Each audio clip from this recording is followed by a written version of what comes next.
Hey Star Trek fans, welcome to another edition of the Star Trek Picard Deep Dive, wherein I look at the Easter eggs, canon connections, and hidden bits in each new episode of Star Trek Picard. This week we're looking at the second episode of Season 1, Maps and Legends. At the start of the episode, we get a flashback to the attack on Mars, which has served as a big touchstone for this series. We previously got a glimpse of it in the Short Treks episode Children of Mars. But here we get a closer look on the ground with the workers, and there are a few continuity Easter eggs to pull out of this. First of all, we do meet a few of the androids that apparently perpetrated this attack, and we very quickly see that they have been modeled on the Soong-type androids like Data, Lore, and B4. In fact, it's very likely that these have been modeled on B4 specifically, as they were apparently created in the Daystrom Institute lab, as mentioned in Episode 1, and in that lab we know that they have B4 in a drawer. This is also our closest look at the Utopia Planitia shipyards after first seeing them up close in the Voyager episode Relativity. Something we also get a look at are the shuttlecraft that are ferrying workers and materiel around the Utopia Planitia yards, and they look an awful lot like the shuttlecraft that we see in Star Trek Nemesis, specifically the one that houses the Argo. This one's a little bit different and would seem to be based on a design by John Eaves, who also, of course, designed that shuttle that we saw in Nemesis. Because this is, fairly shortly after Nemesis, it really does fit that time period, so kudos to the creators and the designers for adhering to that aesthetic. The attack on Mars takes place on First Contact Day, so we know that the date on Earth is April the 5th. First Contact Day was seen in the film Star Trek First Contact, wherein Zefram Cochrane made his first warp flight, attracting the attention of the Vulcans. The Vulcans subsequently landed on Earth and made first contact with humanity, setting the stage for what would eventually become the formation of the United Federation of Planets. Also during this sequence, we get a scene with the workers having their lunch, presumably, while on shift at the Utopia Planitia yards, and one of the workers makes a comment that the replicators should go back to the Una matrix, the matrix that the original Enterprise was using for their food synthesizers, according to the Short Trek episode Q&A. The Una matrix, of course, was invented by the first officer herself, Commander Una. Later in the episode, we get a bit of a name drop of the Tal Shiar. Laris and Zhaban were both former agents of the Tal Shiar. The Tal Shiar is basically the Romulan secret police, as Laris mentions in this episode. They were first established in the TNG episode Face of the Enemy in that series' 6th season, and have since gone on to take part in a number of nefarious plots and plans, most notably the attack on the Founder's homeworld in the 2-part Deep Space Nine episodes Improbable Cause and The Die Is Cast. The Tal Shiar would also play a large role in the DS9 episode Inter Arma Einem Sealant Legis. Also in this scene, we learn an interesting bit of Romulan backstory and their apparent hatred of artificial intelligence and artificial life forms such as androids or synthetic life of any kind. This would seem to kind of fly in the face of something that Admiral Jarok said to Data in the TNG episode The Defector, when he said he knew of a host of Romulan cyberneticists that would be eager to get their hands on him. However, I feel like this might add a little bit more of a sinister bent to what he said there. If the Romulans hate artificial life as much as Laris says in this episode, it's likely that they would try to disassemble Data and destroy him, which would definitely be a bit more threatening. Honestly, I think it's just a little bit of a continuity goof, but something that can be smoothed over pretty easily if you want to explain it in that way.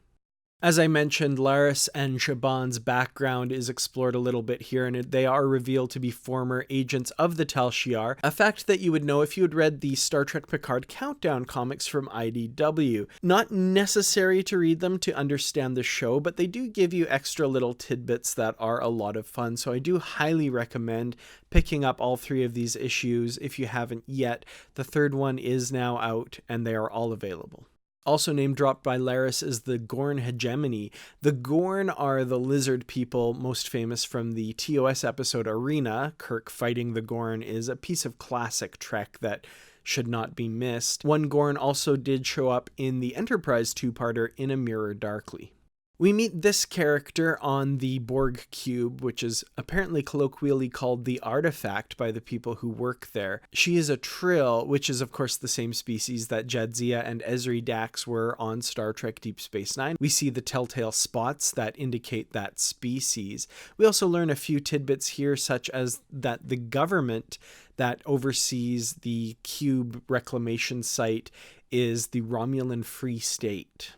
Also spotted aboard the Artifact are Andorians. Andorians have appeared in many Star Trek series, starting with the original series, most notably getting lots of screen time in Enterprise. We've seen a few in Discovery as well.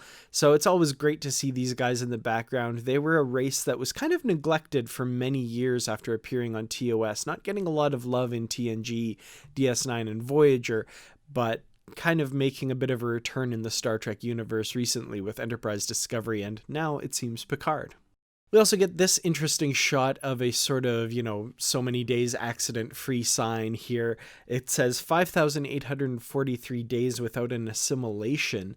Now that's an interesting number of days if they translate exactly to Earth days, which, they shouldn't, but let's say that they do.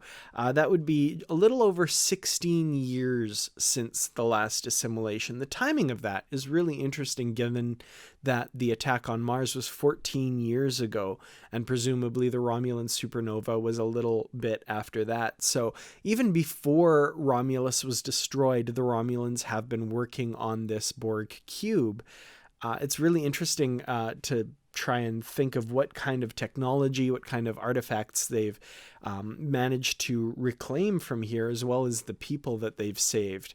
So, does this tie into the Mars attack somehow as well? These are all questions that we may get answers to as the series goes on. This scene between Picard and the character named Dr. Benyun is interesting. Dr. Benyun apparently was a doctor aboard the USS Stargazer when Picard was in command. This is not a character we've seen before, but it's interesting that we do get a little bit of some introduction to Picard's old crew. We sometimes forget that the Enterprise wasn't, his first command, and he had all of the Starfleet career before that. So to get to meet some of those characters is interesting. Now, in the novel verse, the characters from the Stargazer are different. There wasn't a Dr. Benyun. I think his chief medical officer was Dr. Carter Greyhorse, who had a whole backstory. Check out the TNG novel Reunion if you want to start kind of learning about that backstory. But it's interesting, though, that we're revisiting some of the characters from those years. A lot of people have been wondering why it's not Dr. Crusher that we see here. And I think we get a bit of an answer to that when he talks to Zhaban later about not wanting to involve his old crew. I think possibly Beverly would have wanted to come along on this mission if she had been the one that Picard consulted. During Picard and Benyun's discussion, Dr. Benyun brings up a small defect in Picard's parietal lobe, which may eventually turn into a number of syndromes, all of which sadly end the same way. Now, this is a callback to TNG's final episode, All Good Things, where Picard's jumping back and forth between the past, present, and the future. In the future, he learns that he has a condition called Irumodic syndrome. While in the present, Dr. Crusher initiates a level 3 neurologic scan on him and discovers a small defect in his parietal lobe, and this would seem to be the defect that they're discussing in this scene as well. But I did find a small structural defect in the parietal lobe. Some really great continuity tie-in there. This is something that must have felt like a sword of Damocles hanging over Picard's head all of these years, and to finally hear that, things may actually be turning out that way has got to be a gut punch to the former captain.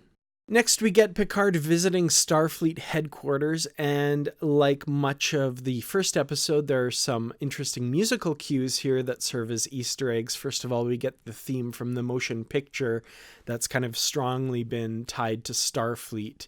there when he first arrives at Starfleet headquarters. Speaking of musical cues, the Romulan theme that I mentioned in the last episode also rears its head here at the end of the episode when the two Romulans are talking, Narek and his sister, who is apparently an undercover agent in Starfleet, but we'll get there. When Picard walks into Starfleet headquarters, there's a large hologram of the Enterprise NCC 1701 overhead. This is, of course, not the original configuration of the Enterprise that we see in the original series, but the Discovery version of it. As Picard looks up, it changes to the Enterprise D that we're familiar with from Star Trek The Next Generation. During Picard's tense meeting with the Starfleet Commander-in-Chief, we learn a little bit more of the background of some of the stuff surrounding the Romulan aid mission and the attack on Mars. It seems that even before the attack on Mars, 14 planets were threatening to secede from the Federation if Starfleet went ahead with the relief efforts to Romulus. After the attack on Mars, I would imagine that these efforts became untenable, and that was why Starfleet finally had to pull out and abandon the Romulans. I have to say, I appreciate this scene giving more layers and shades of gray to kind of what's happening here. I don't like the idea of Starfleet being completely the bad guy. It seems that there was a lot of calculus that went into the decision to no longer aid the Romulans. It's a decision that, based on what we know, I disagree with, and maybe there's more to be uncovered here. I definitely understand Picard's anger, but I can also appreciate that the Admiral had to weigh a lot of factors in making this decision. So I don't know. It's a tough decision, and it's something that I hope we get a little bit more exploration of as the series goes on. Back at Picard's vineyard, after being told no by Starfleet, Picard meets with Dr. Jurati, and Dr. Jurati is flipping through a collection of Isaac Asimov's short stories about robots, which is fun. Isaac Asimov's stories were actually part of the inspiration for Data, and he was, in fact, good friends with Gene Roddenberry as well, so some really cool stuff there. We also get this fun little bit with Picard saying that he was never a big fan of science fiction and never really got it. This is kind of an in-joke. This is a really common thing with science fiction characters, saying that they don't like science fiction. I think one of my favorite comes from Stargate SG-1 when Jack O'Neill. We brought pizza in a movie. Star Wars. He's seen it, what, 8 times? 9. 9 times. If Teal'c likes it, it's gotta be okay. You've never seen Star Wars? You know me and sci-fi. I love that. I think that's just a cheeky kind of nod and wink to the audience. When Picard and Dr. Jurati are discussing Daj's background, the planet Regulus comes up. Regulus has been mentioned in Star Trek series before, numerous episodes. Probably my favorite comes from the Enterprise episode 2 Days and 2 Nights, where Dr. Phlox, who has just been awoken from hibernation, insists on treating Ensign Mayweather with Regulan bloodworms. What? They're excellent at filtering toxins. Which container are they in? No, fresh ones would be better. Set a course for Regulus. Maximum warp. Doctor, I think this was a mistake. It's just a great Dr. Phlox moment. He's one of my favorite characters from Enterprise, and just mentioning Regulus here made me think of that. When Jaban is suggesting that Picard needs a crew to help him out on this mission, he name drops Riker, Worf, and LaForge as possible people that would go with him. Picard dismisses this idea, saying he doesn't want them to put their lives on the line for him. I have to say I was pretty relieved to find out that Geordi LaForge was alive and well. We know from the Countdown comics that he was heading up Utopia Planitia at the time that they were building the fleet to rescue the Romulans, and presumably was also there during the attack. So to find out that he survived is definitely really good news. I guess maybe he got first contact day off, being the boss and everything. The Vasquez Rocks. Now, the Vasquez Rocks have served as many locations throughout Star Trek history. They are most famous for where Kirk fought the Gorn, as mentioned earlier. It's shown up as Vulcan a couple of times, Star Trek For the Voyage Home and the Star Trek 2009 film. It's been a Kazon training planet on Voyager. It's where the Mintakans worshipped the Picard. It has a long history with Star Trek. The Capellans, they fought them there. This is the first time that the Vasquez Rocks have represented an Earth location, presumably the Vasquez Rocks themselves, which is kind of funny given how many times they've starred as other locations. Having it be the actual Vasquez Rocks on Earth is a lot of fun here. I thought that was a great idea. We get to meet Raffi Musiker, who was Picard's first officer during the Romulan rescue mission. Once again, if you want a little bit more backstory into the two of them, check out the Star Trek Picard Countdown comic. Now, I know I've brought up this comic a lot. We actually recently covered it on the Literary Treks podcast, where we talked to one of the co-writers of the comic, Mike Johnson. Check out the link to listen to that on YouTube. I'll have it as a card that comes up here, or I'll also have a link in the description below. It was a lot of fun, a really great discussion. But yeah, if you want to learn more about Raffi Musiker, check those comics out. However, we don't know why they're so at odds at the end of this episode. So something happened. When we leave them in the comic, they're on very good terms. So something has happened in the years since that, she pulls a gun on him and is telling him to turn around and leave. So very curious as to what that might be. We get to meet Commodore O. Now, Commodore is a rank that has not existed since Star Trek, the original series in the Star Trek universe, or at least it's not been mentioned since then. So it's really cool to see a return of that rank. Some notable Commodores from the original series, Commodore Stone, Commodore Stalker. So it's cool to see that rank return.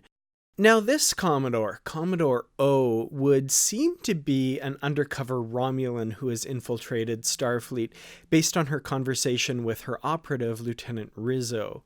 She may even be part of the mysterious Jad Vash, which we learn about in this episode. However, she may also be a part of an even more insidious organization that's invading the Star Trek universe, Babylon 5. No, I'm just kidding. I love Babylon 5. But did you notice that the actor playing Commodore O is in fact Tamlin Tomita, who played Lieutenant Commander Takashima in the Babylon 5 pilot episode, The Gathering? She's the first not Ivanova. I've long been a fan of this actor, so it was a lot of fun to finally see her in Star Trek. Also, another quick little Easter egg that I love is on Commodore O's desk, you can see a replica of the Kirshara, which is the vessel that contains the original writings of Surak, as discovered in the Enterprise episode Kirshara, which was the third part of a 3-part Vulcan Reformation trilogy in that series' 4th season, which are some of the best episodes of Star Trek. Well, that's pretty much all that I caught for Easter eggs and continuity connections, but were there any that I missed? Let me know in the comments below. I'd love to hear from you. Thanks so much for watching, and thanks, of course, to the Patreon supporters for all of their help in bringing these videos to you. I really appreciate it. I couldn't do it without you. Thanks, everyone else, once again for watching. I'll see you all in the next video, and until then, as always, Jolan True.